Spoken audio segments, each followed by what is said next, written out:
Amados hermanos y hermanas, les saluda el pastor Antonio Arroyo de la Iglesia Bíblica Buenas Nuevas. Y hoy le voy a compartir la poderosa y siempre bendita palabra del Señor. Le pido, acompáñenme al libro de Efesios, capítulo 1, del 3 al 10. Y dice así las Santas Escrituras: Bendito sea el Dios y Padre de nuestro Señor Jesucristo, que nos bendijo con toda bendición espiritual en los lugares celestiales en Cristo, según nos escogió en Él.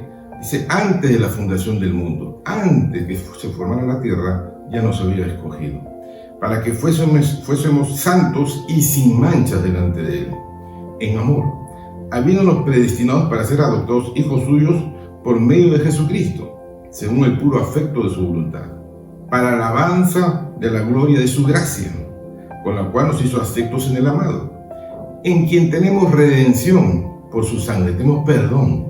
Amén. El perdón de pecados según las riquezas de su gracia. Tome nota de esta frase: las riquezas de su gracia, que hizo sobreabundar para con nosotros en toda sabiduría e inteligencia, dándonos a conocer el misterio de su voluntad, según su beneplácito, el cual se había propuesto en sí mismo, de reunir todas las cosas en Cristo en la dispensación del cumplimiento de los tiempos, así las que están en los cielos como las que están en la tierra. Este último versículo, según la versión Palabra de Dios para Todos, dice: el plan de Dios, que se determinará a su debido tiempo, es poner bajo el mando de Cristo todo lo que hay en el cielo y en la tierra. Hoy hay un tema que es un fundamento de la iglesia: las riquezas de su gracia. Diga conmigo: las riquezas de su gracia.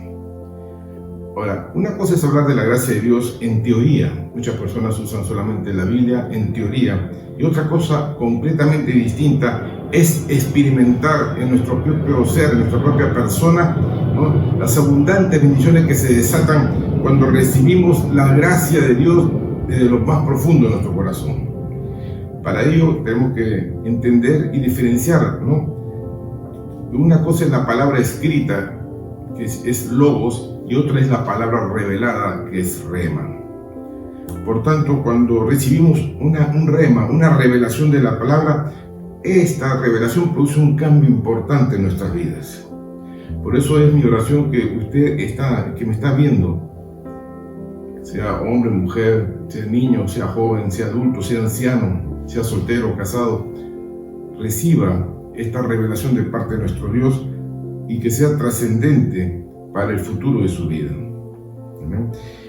Ahora, cuando Jesús dijo en Juan, en el capítulo 6 al 63, el Espíritu es el que da vida, dice, la carne para nada aprovecha, las palabras que yo os he hablado son espíritu y son vida. Debemos entender entonces el significado real de la gracia de Dios. Siempre hemos escuchado sobre la gracia como el favor inmerecido de Dios mostrado hacia sus criaturas, ¿no? Un favor inmerecido. Pero hoy día, bajo el fundamento apostólico y profético, vamos a conocer a profundidad el verdadero significado de la gracia de Dios. Y podemos ver desde que abrimos la Biblia, desde Génesis hasta Apocalipsis, tan igual como un río, así corre, dice la gracia de Dios, ¿no? Así corre por toda ella la gracia de Dios. Desde que pecaron Adán y Eva, como Dios les hizo túnicas, ¿no?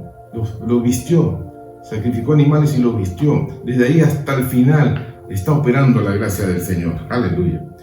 Ahora, es mediante la gracia de Dios con la cual Él procura tocar el corazón de los hombres para que todos los seres humanos reciban a Jesús en su corazón y logren su salvación y vida eterna. Hermanos, la salvación no es impuesta, no es por la fuerza, es por amor. Y por eso Dios procura tocar esos corazones, aún los corazones más duros, ¿no? Y es tan fuerte el poder de la gracia que no hay pecador alguno en todo el mundo que no pueda cambiar. No hay situación, por más difícil que Dios, no pueda arreglar. No hay gigante en contra nuestra que se pueda mantener de pie. Aleluya. No hay meta ni sueño hermanos, que no podamos alcanzar. ¿Cómo, pastor? Si tan solo puedes creer. Porque está escrito en Efesios 2:8, porque por gracia sois salvos por medio de la fe, y el justo por la fe vivirá. Y esto no es de vosotros, pues es un don, un regalo de Dios. Hermanos, la gracia es un regalo de Dios.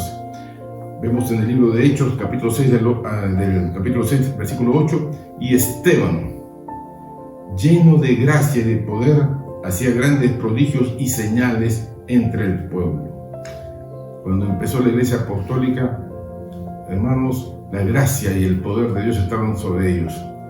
Ahora, tal vez en este momento tú te preguntes, ¿cómo puedo recibir la gracia de Dios en mi vida? Yo anhelo esa gracia.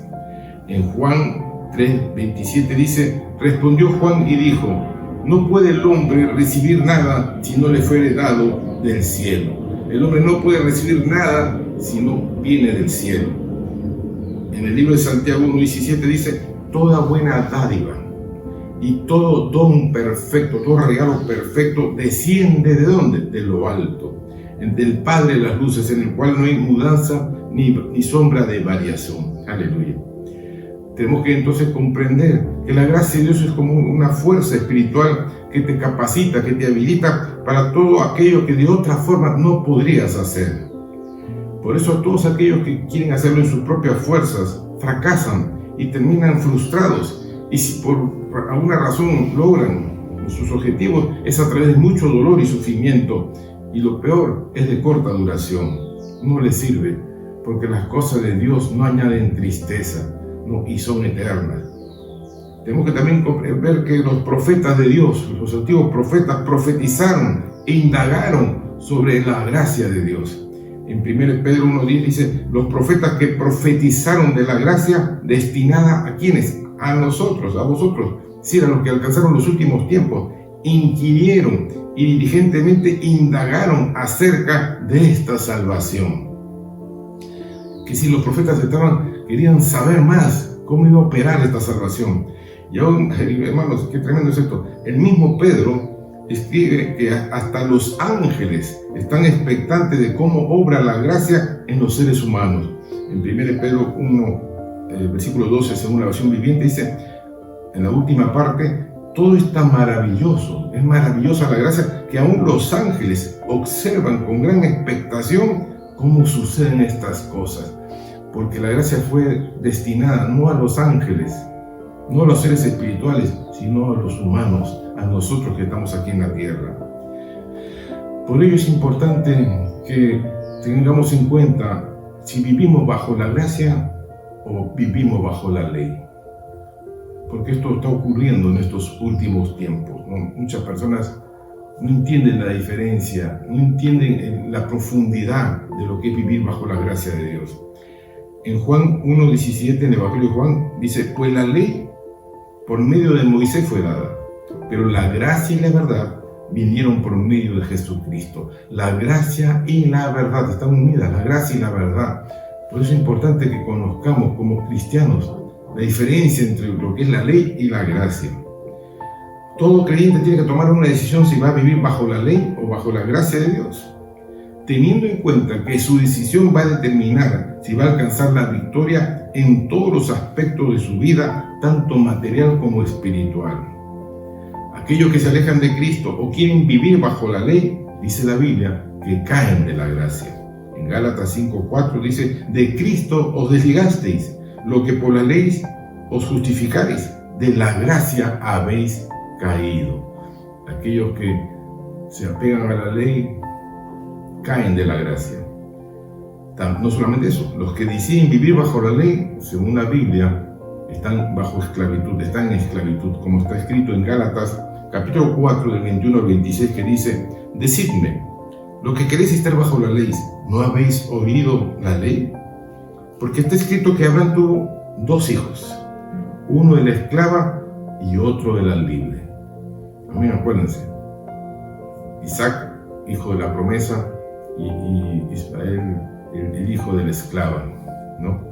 Pero el día que la esclava nació, dice, el día de la esclava nació según la carne, pero el de la esclava nació según la carne. El hijo de la esclava nació bajo la carne, mas el de la libre por la promesa. ¿Se acuerdan? Tendrás un hijo, le dijo Dios a Abraham, ¿no? Lo cual es una alegoría, pues estas mujeres son los 2 pactos. El uno proviene del monte Sinaí, el cual da hijos para esclavitud. Este es Agar, porque Agar es el monte Sinaí en Arabia y corresponde a la Jerusalén actual, pues esta junto con sus hijos está en esclavitud. Mas la Jerusalén de arriba, la cual es la madre de todos, es libre. Entonces, cuando hablamos de la ley y la gracia, o estás bajo esclavitud o andas en libertad. A libertad os he llamado, dice la Biblia. El apóstol Pablo, cuando hablamos de la ley, aquellos que quieren seguir viviendo una aparente vida religiosa bajo la ley, lo define como un evangelio diferente. No es el evangelio verdadero, el auténtico, el evangelio de Cristo. En Gálatas 1:6 dice: estoy maravillado de que tan pronto os hayáis alejado del que os llamó por la gracia de Cristo, para seguir un evangelio diferente. No es el evangelio auténtico, el genuino, el verdadero, el cual Jesús, hermano, nos llevó, fue en la cruz para redimirlos y salvarlos, ¿no?, de toda condenación. Y es importante, ¿no?, entender esto, porque por más que alguien quiera arrastrarse de rodillas por varios kilómetros o vestirse de ciertas maneras y cumplir rituales, mandamientos y doctrinas de hombres, lo único que demuestra y piensa que así se siente más espiritual, lo único que está demostrando es orgullo y autosuficiencia. Pues está diciéndole a Dios: yo mismo, yo puedo alcanzar mi salvación con mis propias fuerzas. Y eso es falso, amados hermanos. Se olvidan de lo que está escrito, que no es por obras, sino por gracia. Tal como está en Romanos 3:24, siendo justificado gratuitamente por su gracia mediante la redención que es en Cristo Jesús. El mensaje de la gracia no es complicado, no es difícil de entender. Cristo es más que suficiente. Solamente necesitamos a Jesús. Amén. Es Jesús el todo y para todos. Ahora, vivir en la gracia es vivir en el Espíritu. Miren lo que dice el libro de Zacarías, el Antiguo Testamento, capítulo 12, versículo 10. Y derramaré sobre la casa de David y sobre los moradores de Jerusalén espíritu de gracia y de oración. Hermano, cuando nosotros anhelamos, así como cantamos esa canción, ven Santo Espíritu, también viene ese espíritu de gracia y de oración. Y mirarán a mí, a quien traspasaron, y llorarán como se llora por un hijo unigénito, afligiéndose por él como quien se aflige por el primogénito.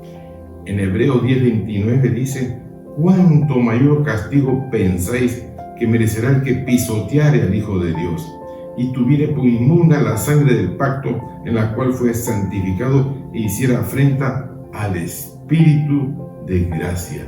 Al Espíritu de gracia. ¿Y quién es el Espíritu de gracia? El Espíritu Santo es el Espíritu de gracia.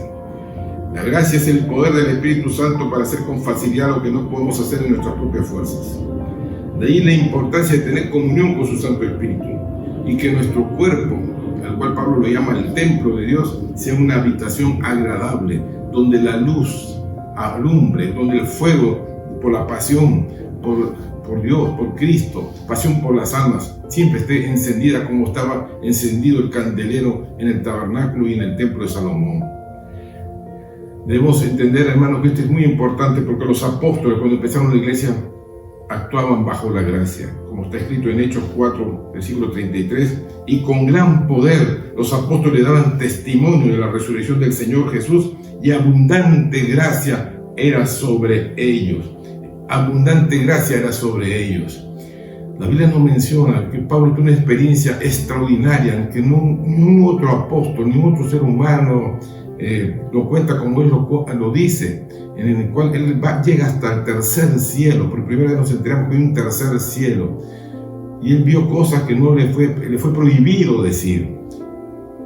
Ahora, dice también la Escritura en Corintios, 2 Corintios, que cuando Pablo regresa, y para que él no tuviera orgullo, para que no se corrompiera, le fue enviado un mensajero, un aguijón en su cara, un mensajero de Satanás, lo define él, y por el cual, dice Pablo, oró 3 veces para que le fuera quitado. Pero la Biblia también nos menciona que, hermano, no recibió respuesta hasta que Dios le dijo: bástate mi gracia. Le dijo: bástate mi gracia, porque mi poder se perfecciona en tu debilidad, de tal manera que cuando te sientes más débil, eres más fuerte. Entonces Pablo entendió que cuando nosotros, dice, cuando él pasa por pruebas, por luchas, por batallas, por enfermedad, por lo que sea, cuando él se siente más débil, entonces es más fuerte, porque la gracia de Dios obra sobre él. Si tú estás escuchando este mensaje, la gracia de Dios está sobre ti. Si tú entiendes esta revelación, este rema de lo que son las riquezas de la gracia de Dios, tu vida nunca más será la misma. Y es necesario que esta palabra no solamente sea un conocimiento, una teoría, sino una vivencia. Hermanos, si la Biblia, la palabra de Dios no se vuelve una vivencia en tu vida, no sirve para nada. Pero si esa palabra cambia tu vida, cambia tu manera de pensar, cambia tu manera de vivir, vas a ser de mucha bendición, primero en tu hogar, primero con los tuyos, también en la iglesia y con todos aquellos que Dios ponga delante de ti.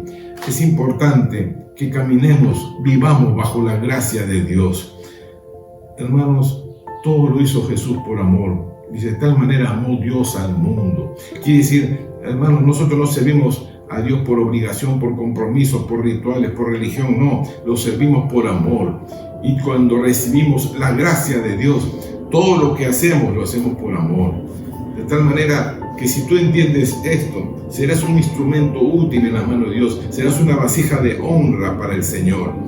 Yo quiero invitarte a hacer una oración conmigo. Hemos preguntado cómo podemos recibir de esa gracia. De hecho, esa gracia está disponible para todo aquel que cree. La Biblia dice, si tan solo crees. ¿Puedes creer esto? Entonces, si es así, yo te pido, inclina tu rostro, cierra tus ojos y oremos juntos delante del Señor. Bendito Padre que estás en los cielos, hoy recibo ese rema, esa revelación divina, ese fundamento apostólico en mi vida, en mi corazón y hasta lo profundo de mis entrañas. Yo creo en Jesucristo, creo que Él vino por mí y por eso te pido perdón por todos mis pecados, por todas mis rebeliones. Quita de mí toda iniquidad y toda atadura y toda maldición de Satanás.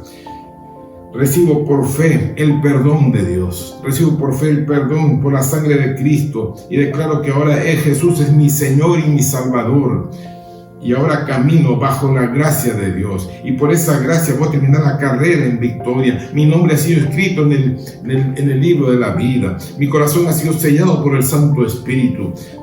Ven a mí, Santo Espíritu, y sea yo una habitación agradable para ti. Gracias, Dios mío, por esta bendición tan grande. En el nombre de Jesús se rompe todo yugo y toda atadura en mi vida y declaro que vivo ahora en victoria conforme a las Santas Escrituras. Amén y amén. Eso es todo, hermanos. Y a partir de ahora, cuando te sientas mal, cuando estés pasando pruebas, recuerda lo que dijo Pablo, que cuando soy débil, entonces soy más fuerte. ¿Por qué? Porque la gracia de Dios reposa en mí. Bástate en mi gracia, dijo Dios. Alabado sea el nombre del Señor. Quiero terminar con este pasaje que está en el libro de Hebreos 7, versículo 8. Y preste atención. Dice, y aquí, ¿dónde aquí? Aquí en la tierra. Ciertamente, y el libro de Hebreos está en el Nuevo Testamento, no en el Antiguo. Ciertamente, dice, aquí en la tierra reciben los diezmos hombres mortales. ¿A qué hombres mortales se refiere? A los pastores. Pero allí en el cielo, uno de quien se da testimonio de que vive. ¿Quién es? Jesús.